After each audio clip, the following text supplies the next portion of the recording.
Bueno, estamos de vuelta en el segundo bloque con el doctor, y bueno, yo le digo doctor, aunque no lo tenga el doctorado, es un doctor experto, profesor Federico Rivadeneira Carles.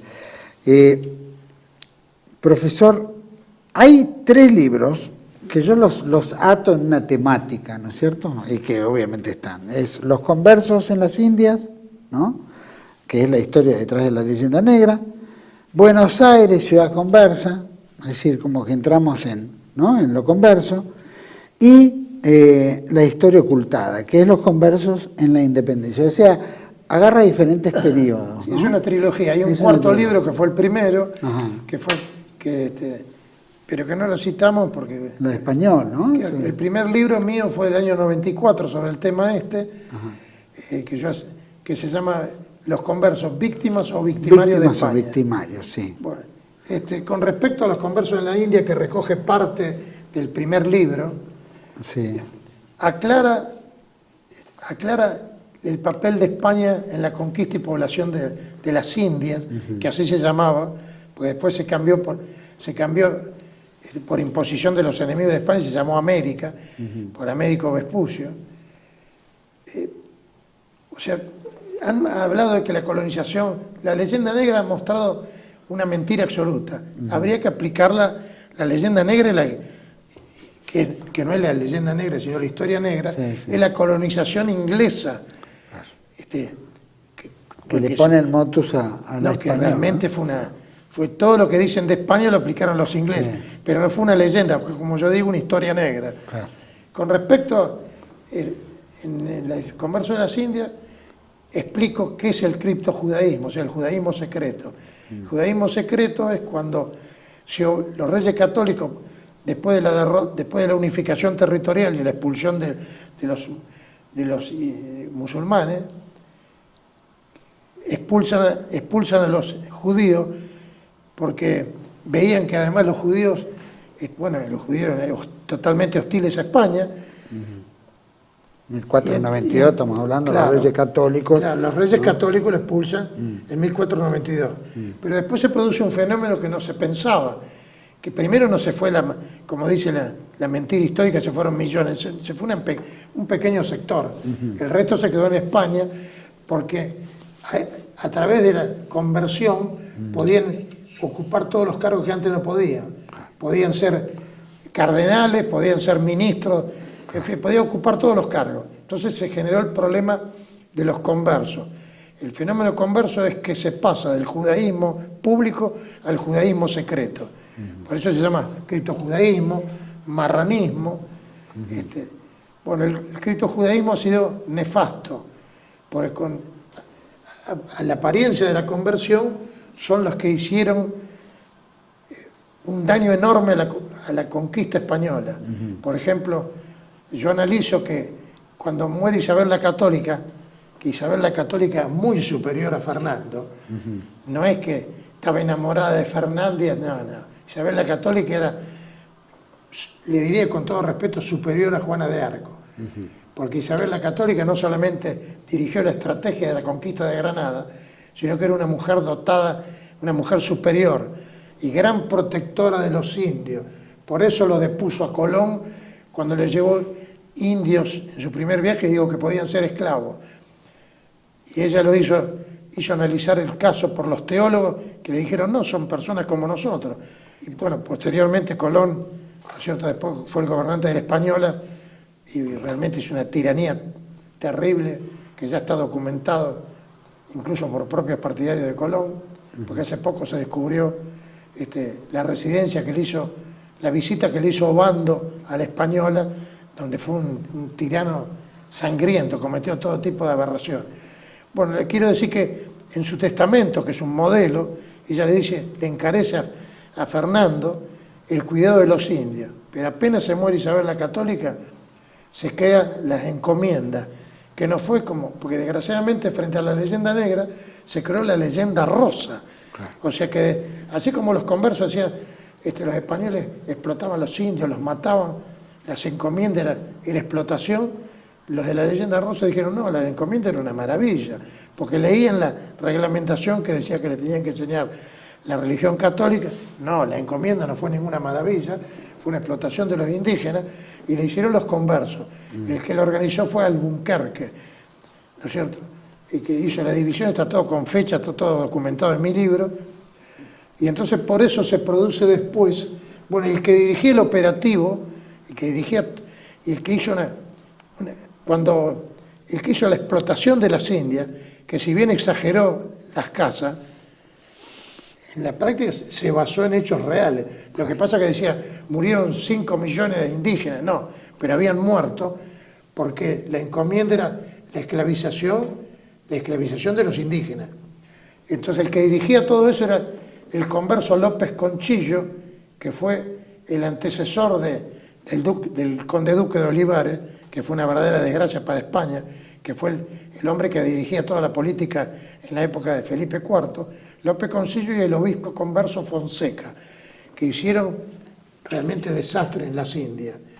Pero apenas subió Carlos V se terminó todo, lo echó a López Conchillo y después Carlos V anula las encomiendas. Dijo, los indios son españoles y los caciques son hidalgos, pero hidalgo en la realidad. Se le sublevó entonces, hubo la famosa sublevación de Gonzalo Pizarro, que con los datos que yo tengo ahora, es casi seguro que era converso. Hay datos muy concretos. Tenía 2.500 indios que trabajaban para él. Entonces Carlos V le impidió y hubo una sublevación sangrienta que la reprimió con la Gasca, pero que no pudieron totalmente sacar las encomiendas por una realidad. Empezó a sacar las encomiendas Carlos V, pero la rebelión fue total. Entonces lo que se empezó a decir es cuando se cambiaron, hizo las leyes nuevas que las abolió, pero que nunca las leyes nuevas fueron derogadas. Hace poco se descubrió, incluso un posconciliar, escribió un sacerdote posconciliar, que las leyes nuevas nunca fueron derogadas. O sea, se suspendieron, pero se moderaron mucho y al final la servidumbre de los indios se terminó. Ahora, con respecto a este tema de los conversos en las Indias, es largo, pero por ejemplo, yo demuestro, hubo una verdadera invasión de conversos, a pesar de que los reyes católicos, es decir, no solamente los reyes católicos, sino la corona prohibía que se instalaran, que pasaran a las Indias los nietos e hijos de quemados y reconciliados, pero también de conversos en sí, aunque no estuvieran ni quemados ni reconciliados. Pero pasaron igual. Pero en la práctica pasaban, porque la casa de contratación de Sevilla, que era el lugar donde se hacía la contratación para las Indias, y había que embarcarse, había conversos. Y aparte, por ejemplo, en el viaje de Pedro de Mendoza a Buenos Aires, entre sí se juraban que no eran conversos. Sí. Entonces no teníamos. Ahora Carlos V y sobre todo Felipe II estaba muy preocupado. Carlos V dijo que no pasaran las Indias, aunque lleven licencia mía, dijo, porque se la falsificaba. Y Felipe II reiteradamente se dirigía a la casa de contratación diciendo que miren muy apretadamente, como se decía en el lenguaje de la época, que no pase ningún converso, ni reconciliado, ni descendiente quemado a las Indias, porque la idea era formar una aristocracia, que es la garantía del buen gobierno. Pero ¿qué pasa? En la práctica se formó una oligarquía enemiga de España. Entonces se introducen los esclavos a fin del gobierno de Felipe II, los esclavos para reemplazar el trabajo de los indígenas, que los indígenas además no podían resistir el trabajo tan duro, porque lo que la gente no entiende, que el indígena tenía una forma de vivir, los indígenas no eran trabajadores, había unos pocos agricultores, porque estaban los recolectores, los guerreros, o sea, entonces España se encontró con esa realidad. El indígena aparte no podía soportar las enfermedades que le traía el español.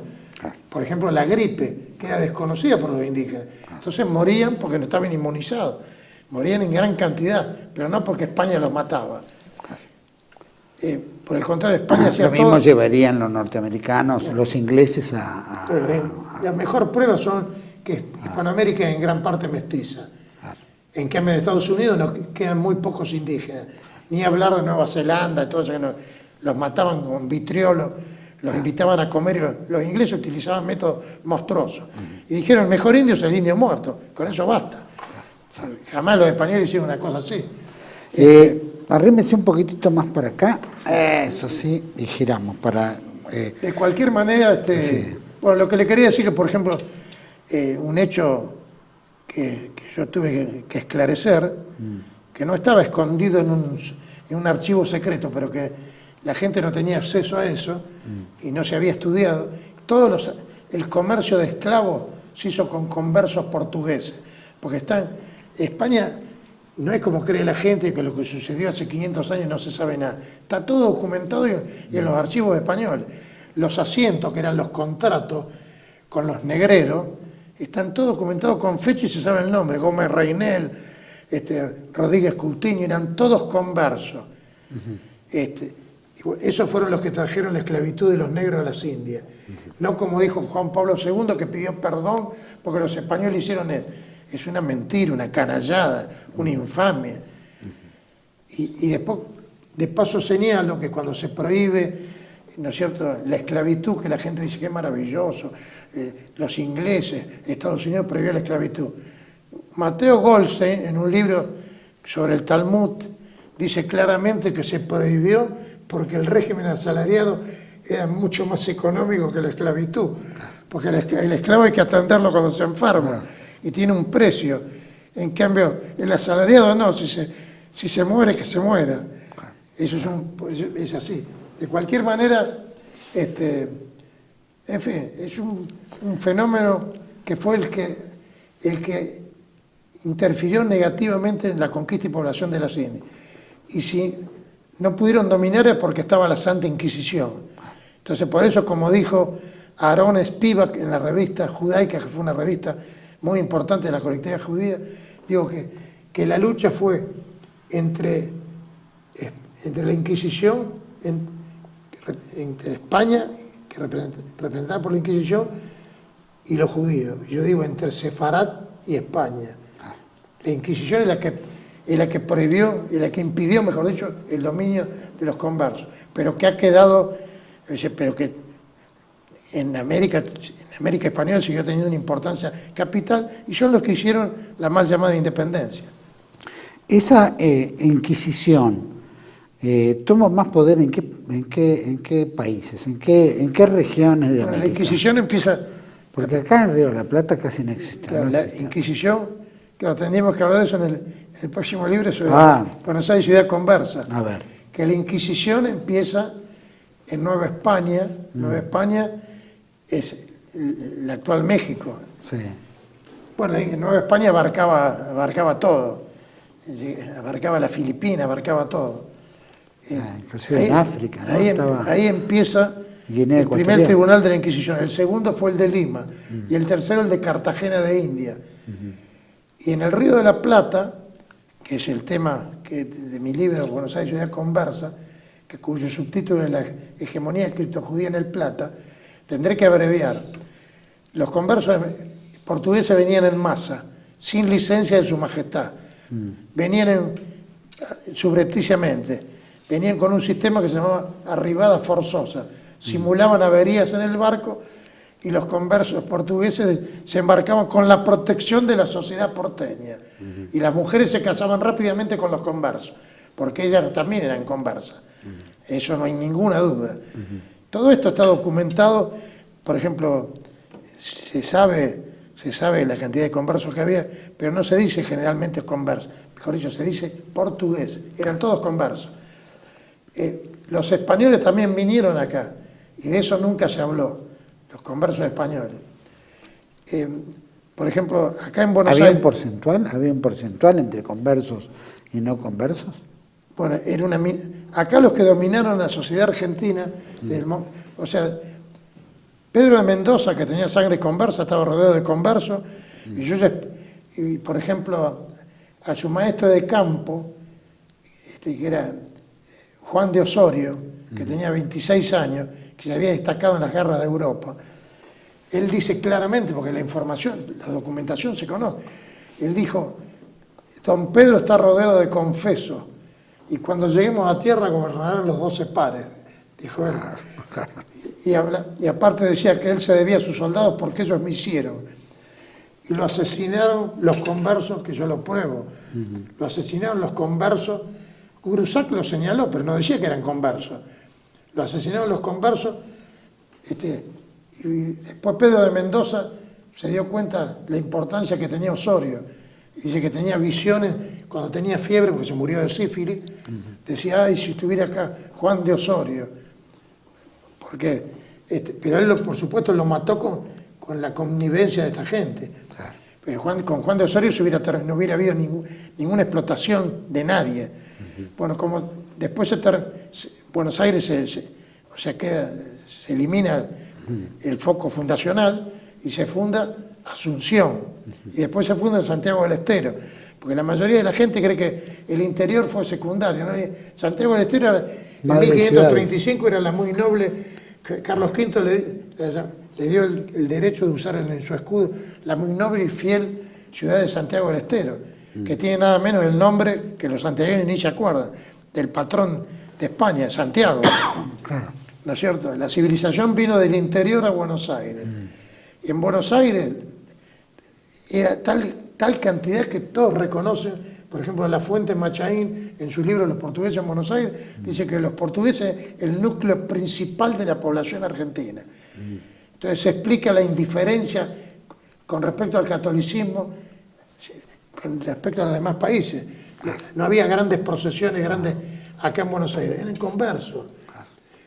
Entonces, por eso no lo había. Eso lo vemos en Colombia, lo vemos en, claro, ¿no? En México, en Perú. Claro. Y aparte, Bolivia. Y aparte los conversos venían a hacer dinero y a hacer contrabando con Brasil.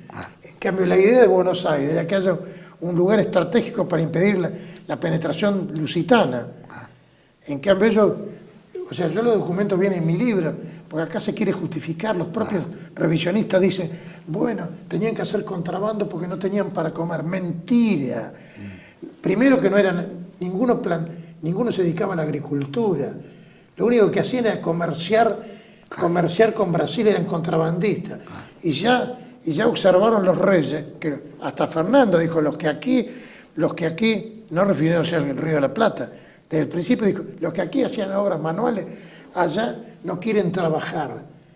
Lo dijo claramente. Claro, vino una minoría de cristianos viejos que venía a tratar de lograr una riqueza. Y se inficionaron por las costumbres conversas, que no iban a trabajar. Los conversos no trabajaban nunca. Los conversos son gente urbana. Están en España, así que en España se llama labrador el cristiano viejo y ruano, o sea, un hombre de ciudad, al converso. Entonces acá decían que las señoras tenían que ir a buscar el agua con sus propias manos. Una cosa ridícula. Entonces, ¿qué hicieron? Contrabandearon con Brasil. Y el fundador del contrabando con Brasil, es el obispo converso Francisco de Vitoria, que como Cárcano escribió un libro atacándolo, Sierra, que no sabía nada del tema converso, que por eso es un investigador, porque uno puede ser un gran investigador y un mal historiador si no saca las consecuencias de lo que investigó, claro, por ignorancia o por temor. Pero Sierra no fue un buen investigador, claro, porque ellos quisieron. Si los liberales decían si Cárcano, que era un liberal anticatólico, por supuesto, porque ahora los liberales ya no van a ser más anticatólicos porque la iglesia postconciliar dejó de ser católica. Entonces, y la otra no existe desde el punto de vista humano, el sector tradicionalista. Entonces ellos dijeron, si Cárcano dijo que Fray Francisco de Vitoria era una mala persona, era una maravilla, no es así. Fray Francisco de Vitoria fue procesado por la Inquisición y Felipe II lo llamó, dijo, me he enterado, le mandó una cédula que yo publico, me he enterado, le dice Fray Francisco de Vitoria, obispo de mi consejo, me he enterado, bueno, de todas las aberraciones que hay, lo cita para defenestrarlo. Y él viaja a España, tiene la suerte que se muere apenas llega. Le hicieron un funeral como si fuera un gran obispo. Él hizo el primer contrabando el 6 de septiembre. ¿Sabe lo que se festeja el 6 de septiembre? El Día de la Industria. O sea, el Día del Contrabando, bueno, es un poco la mentalidad. Son las paradojas. El porteño es el experto en contrabando. Que contrabando quiere decir contra el bando real. No sé. Ahora, lo grave de toda esta cuestión, que acá se crea una banda que dominó el cabildo durante mucho tiempo, que se llamaba Los Confederados, cuyo jefe era Diego de Vega, converso portugués, capitán, porque no era capitán, lo que la gente no sabe. Por eso cuando uno escucha que dice, mi tatarabuelo era teniente general, mentira. Manuel de Fría era teniente general del gobernador Errandaria, quiere decir que era el segundo, el vicegobernador, el lugarteniente. Entonces, acá había que hacer la defensa del fuerte, es decir, de la pequeña población. Entonces Diego de Vega era el capitán, pero le daban plata y otros cumplían la función de la guardia que le tocaba. Bueno, este Diego de Vega no era una persona pequeña, tenía un poder inmenso y tenía relaciones internacionales con Ámsterdam, con Londres. Bueno, él organiza a los confederados junto con Diego Leal de Ayala, Diego López de Lisboa, que fue uno de los que hizo la edificación de Córdoba en forma de damero, bueno, y otros personajes, son 5.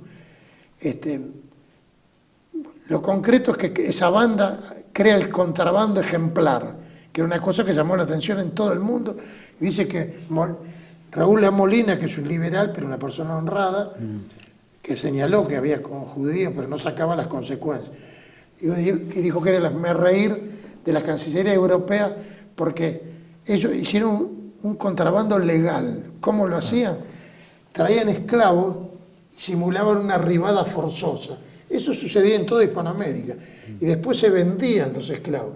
Pero ellos hacían otra cosa. Lo compraban en asociación con los oficiales de la Real Hacienda, que eran todos conversos. Entonces lo vendían en pública moneda, en remate. Pero en toda Hispanoamérica se remató y se terminaba. Acá no. Acá los compraban y los vendían en Potosí. Después los llevaban a Potosí, que era la villa imperial, que en el 500 tenía 10.000 habitantes de todo el mundo, porque tenía los cerros de plata, en fin. Era el Banco Central, claro, ¿no? De América. Claro, entonces resulta que ese era el contrabando ejemplar, porque era legal. Los reyes tardaron mucho tiempo en darse cuenta cómo se hacía. Entonces dominaban el cabildo, compraban los oficios, porque el problema era que se apoderaron acá y en toda Hispanoamérica de los cabildos, que a partir de Felipe III se vendió. Entonces se vendía y se pasaban de padre a hijo en forma vitalicia. Y entonces tenían más poder real que el gobernador y hasta que el virrey, porque los virreyes tenían un poder transitorio, después se iban. Claro. Y el gobernador le daba un tiempo y se iba. En cambio, el poder del cabildo era vitalicio. Claro. Ahí es donde radicaba la fuerza. Claro, ahora todo eso significó que la sociedad argentina, la llamada aristocracia argentina, no es tal. Y lo digo con fundamento claro, porque conozco todos los apellidos de la sociedad argentina. Es una sociedad semimarrana. Están todos porque tienen una relación endogámica. Entonces se casan con conversos permanentemente. Y eso demuestra el cipallismo de la llamada gente principal de Buenos Aires. Porque en España, tanto la señora como la criada van a las ferias y a todos los hechos católicos, a la Virgen del Pilar. Acá no. Acá la llamada gente bien, digo en general, porque yo pertenezco a una familia bien, pero gracias a Dios cristiana vieja. Acá detestan la música popular, no digo folclórica, que es un nombre inglés. Nosotros en ese sentido estamos muy colonizados. Folclore viene del inglés. La música popular la detestan, les gusta todo lo inglés, son cipayos, porque no son cristianos viejos, sino amarían España. Acá han demolido todo lo español. Bueno, podríamos hablar largamente, pero eso es una pincelada en forma queda la última pincelada. Una pincelada desordenada. Porque si fuera una entrevista exclusiva para un libro, habría un orden. No, por supuesto, acá estamos analizando todo y haremos un bloque más también, porque merita un bloque más contigo para enfocarnos también en el hoy, ¿no? Como lo vemos. Pero acá está, la historia oculta. todo esto que plantean en la época virreinal, ¿no? Del comercio, del simulacro, ¿no? de venta de los esclavos, etcétera, todo lo que bien explicó. Sí, aparte Las del contrabando, encomiendas, que era, el contrabando era una legalizado, como dice usted, ¿no? Acá plantea los conversos y la independencia hispanoamericana. Quiere decir que todos estos que usufructuaron durante todo el proceso hispanista, ¿no? Virreinal, etcétera, colonial y virreinal, son los generadores de la independencia que también tiene que involucrar en esto un espectro mercante converso también. Exactamente. Siempre me llamó la atención y insisto con eso, porque yo decía, ¿cómo puede ser? Lo comenté una vez en una entrevista. Yo decía, ¿cómo puede ser? Yo lo pensaba esto cuando tenía 16 años. ¿Cómo puede ser que a nosotros nos enseñaban en el colegio que repelimos las dos invasiones inglesas al grito de mueran los herejes? Yo dije, como con la bandera española, éramos españoles, y 3 años después, porque la última fue en el 2007, España era nuestra tirana, sangrienta, y nosotros tuvimos la mayoría de edad. Yo dije, esto es una cosa ridícula, una cosa que no puede ser. No cierra. Y después entonces empecé a estudiar. Yo dije, acá hay una falsedad absoluta. Fíjense que hasta el regimiento patricio, cuando hace la recreación de las invasiones inglesas, sale con la bandera española, no la roja igualda, que la creó Carlos III con el argumento de que en alta mar fueran vistos con claridad los barcos españoles. Yo entiendo que lo hizo para destruir la bandera tradicional española. De cualquier manera, la bandera roja igualda se cubrió de gloria en hechos posteriores. Pero le quiero decir que, bueno, yo me puse a estudiar bien el tema y me di cuenta, y estudié las genealogías profundamente de todo. A Bolívar le dedico un largo capítulo. Eran todos conversos, todos, incluido San Martín. Todo lo documento en forma aplastante. Y ahora incluso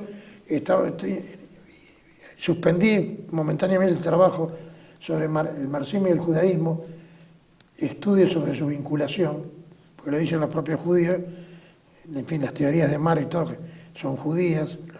Tengo una documentación que nunca se ha publicado, pero que está al alcance de cualquier investigador serio. Lo suspendí porque estoy investigando la genealogía de Artigas, bueno, Artigas desciende de judaizantes quemados por la Inquisición, de judaizantes quemados, con nombre y apellido. Pero tuve que estudiar todos los familiares por todas las ramas, las 4 ramas. Me llevó un poco de tiempo, pero voy a publicar, si no una segunda edición de la Historia Ocultada, un suplemento por la importancia que tiene. Igual sobre Juan Justo Santa María de Oro y sobre Güemes, el famoso león que luchaba contra los españoles, que nunca combatió, y la única vez que combatió se murió porque dicen que era hemofílico, pero nunca combatía. La gente no sabe que combatían su fuerza, pero él no. Y por otro lado fue un señor de horca y cuchillo en Salta, que hay documentación aplastante de las cosas que hacía. Pero si yo no publico, a mí no me gusta adelantar las cosas, porque si me escucha un salteño bien intencionado y patriota va a decir, nos está degradando al gran Güemes, este hombre es un miserable, lo calumnia. Yo no calumno a nadie, no afirmo nada de lo que no puedo demostrar. El hecho de ser converso o descendiente de conversos, ¿lo priva de actos heroicos o de buenas intenciones en su relación a la independencia? Bueno, Ha hecho San Martín, de repente, el cruce. No, pero lo que eran conscientes, el odio a España era total. Ellos tenían, la mayoría tenía títulos de nobleza, en su residencia tenían los escudos, continuamente hacían genuflexiones ante el rey de España. Todo el tiempo decíamos, somos nobles. Eran ardientes defensores de la corona española. No se sublevaron gente tiranizada por España que sufrió. No, los ricos, el pobrerío estaba con el rey. Por eso hay documentación aplastante de los negros que luchaban por el rey. O sea, esta gente era claramente consciente de Sangre conversa, el odio a España, los crímenes horrorosos que hicieron. Se hablaba de los godos con un... Bueno, en fin, lo que dice el himno nacional, de que el león huyó, cobarde huyó, todo eso son mentiras. ¿Para qué voy a hablar incluso de la batalla de San Lorenzo, que no me dedico en mi libro? Que no fue una batalla en regla, fueron a buscar agua los contingentes españoles, los sorprendieron. ¿Qué batalla es esa? La batalla es cuando, en esa época, era la batalla cuando se enfrentaban en un campo abierto ambos ejércitos. Y después San Martín le pedía, lo demuestro en mi libro, quería que lo aprobara Inglaterra su plan. Y la conquista y el paso de los Andes, que tanto se habla, y los militares ignorantes, no lo digo con desprecio, lo digo como un hecho objetivo. Dicen que fue una proeza que se estudia en la Academia del Mundo. Si se estudia en la Academia del Mundo es por ignorancia de lo que era el paso de los Andes, que era el paso tradicional de todos los contrabandistas. Y lo tengo documentado. Y no 10 años antes que San Martín. Desde el principio de la conquista española, ya Felipe III decía, se ha enterado que pasan con contrabando por el paso de los Andes. Por eso San Martín lo pasó tranquilamente. ¿Se dan cuenta? Y había un apoyo, en fin, nos cuentan que Luis Beltrán fundió la joya, no sé qué pavada, ¿no es cierto? Las campanas de la iglesia no eran cañones británicos, eso lo sabe cualquiera. Inglaterra es la que apoyó eso para destruir a España, que era su enemiga mortal. Y no se puede hablar en un minuto de eso, pero yo tengo una entrevista. No, pero está todo en el libro justamente, ¿no? No, claro, es un libro, yo lo pruebo documentalmente. El odio a España de gente que le digo más, hay documentación que todo esto empezó ya a fin del 1600. Mientras escribían carta al rey de Inglaterra pidiendo su intervención, al mismo tiempo pedían títulos nobiliarios. O sea, actuaron de una manera canallesca. Por eso nuestro héroe es Santiago de Liniers, que realmente combatió, no como creen algunos ingenuamente, pero sin quererlo lo agravian, cuando dicen que es el padre de la patria. Al revés, Liniers murió para que el Río de la Plata permanezca indisolublemente unido a España. Y después, en fin... Después lo fusilan. Aparte, en los ejércitos españoles estaban todos los criollos. Porque el criollo no era como la historia que nos contaron acá, que el criollo odiaba España y estaba tiranizado y marginado. Mentira. El criollo era el español nacido en las Indias. Y ocupaban todos los cargos como los ocupaban Moreno, Belgrano. O sea, Hay una publicación que hace un amigo chileno que se llama Sureños a las armas, ¿no? Entonces interpreta cartas. Tengo esa publicación. Interpreta cartas donde en realidad el indio, el negro, el mestizo, el español bajo, fue siempre defensor del rey y de Dios, ¿no? Y de la unidad española. Por supuesto que, como bien dice, los capitalinos, ¿no? los centralistas tenían esa tendencia a ser libres cuando los pueblos no querían ser libres, ¿no? ¿Pasaba lo mismo en el Río de la Plata?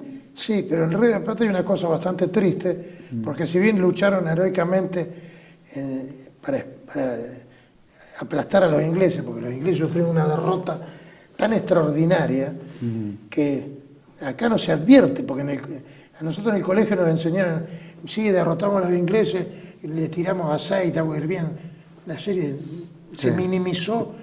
Nosotros la victoria sobre los ingleses de tal envergadura que los ingleses publicaron, y yo lo publiqué en mi libro, que fue una humillación, una de las más grandes humillaciones que sufrió Inglaterra, el ejército inglés, que el pueblo inglés estaba acongojado, porque Liniers los aplastó. No es Álzaga ni nada, que no se puede mencionar un solo hecho de que Álzaga haya tomado las armas. Era un alcahuete, Álzaga andaba... Álzaga quería la secesión para tomar el poder y odiaba a Liniers por envidia. Liniers fue una figura extraordinaria. Pero además, un periódico francés lo llamó hace unos años el vengador de Trafalgar. Porque en Trafalgar La flota española estaba junto con la flota francesa, pero la dirección la tuvo un almirante francés que hizo las cosas muy mal. Y entonces a Liniers lo llaman el vengador de Trafalgar. Liniers era una figura que trasciende. Napoleón quedó asombrado y le mandó una condecoración y él le agradeció y la rechazó. Él dijo, soy un francés de corazón español. Y acá pensar que lamentablemente un escritor como Julio González, que es una persona muy bien intencionada, dice que el 12 de agosto nació el ejército argentino. Realmente es un dislate. El 12 de agosto, cuando se rinde Bedford, es la demostración perfecta que éramos españoles, porque lo querían acuchillar a Bedford. Y entonces Liniers le dice, alza la bandera española en el fuerte, que era donde está la actual Casa de Gobierno. Dijo, no la tengo. Entonces un marinero dijo, acá la tengo, y la tiró sobre las murallas, porque la gente gritaba cuchillo, y gritaban viva España. O sea, eso. Y después, incluso en Pueyrredón, en Plaza Miserere, que fue un hecho intrascendente, aunque lo quieren poner como una maravilla, que el ejército, las fuerzas españolas gritaron Santiago y Sierra España. Nos dijeron viva la patria argentina. Y es ridículo. Bueno. Es una cosa absurda. Todavía ni había indicios. Pero no vamos a ir a un pequeño corte, volvemos enseguida porque me interesa, por supuesto que en estos libros uno puede acceder por internet, después vamos a poner debajo en la descripción, la gente que quiera recibir los libros o comprar los libros del profesor, van a poder encontrar qué contacto tiene que hacer. Ahora vamos a ir a un pequeño corte y volvemos enseguida con, ¿no es cierto?, el profesor Federico Rivadeneyra Carles, un poco hablando de la actualidad también. Abrazo. Ya volvemos. El mundo detrás de las cortinas, la historia como instrumento de control de las masas de Samuel Cruz. Un libro que desenmascara los mecanismos de control de las masas puestos en práctica por el Instituto Tavistock en la Segunda Guerra Mundial contra Alemania y contra la humanidad. Disponible en Argentina en editorial Cruz y Fierro. El mundo detrás de las cortinas de Samuel Cruz.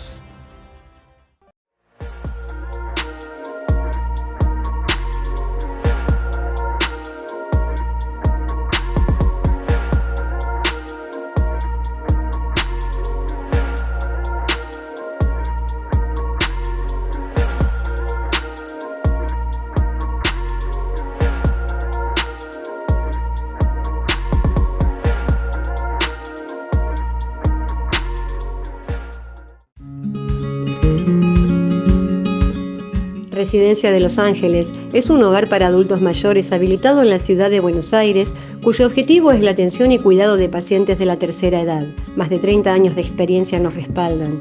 Trabajamos con dedicación para cuidar a nuestros abuelos y así ofrecerles la felicidad y comodidad que ellos merecen. Estamos en el barrio Villarreal, pasaje Francisco Bauzá 2372, casi esquina Tinogasta. Comuníquese con María al 11 61 70 45 38. Los esperamos.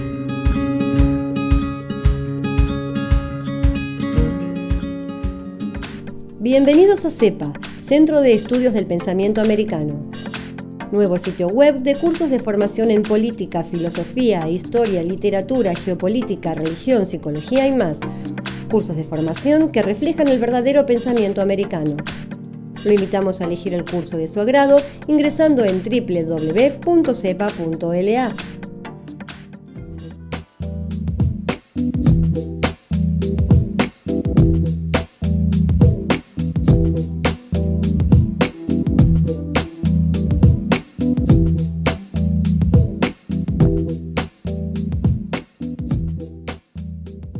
Decir siempre la verdad primero tiene un precio. Pero todos los días, en cada programa, en cada reportaje, en cada esclarecimiento, descubrimos que decir la verdad vale la pena. Decir siempre la verdad tiene un precio. Pero cada vez que recibimos tu apoyo, entendemos que seguir luchando vale la pena. Dependemos de tu ayuda. TLB1. Toda la verdad primero.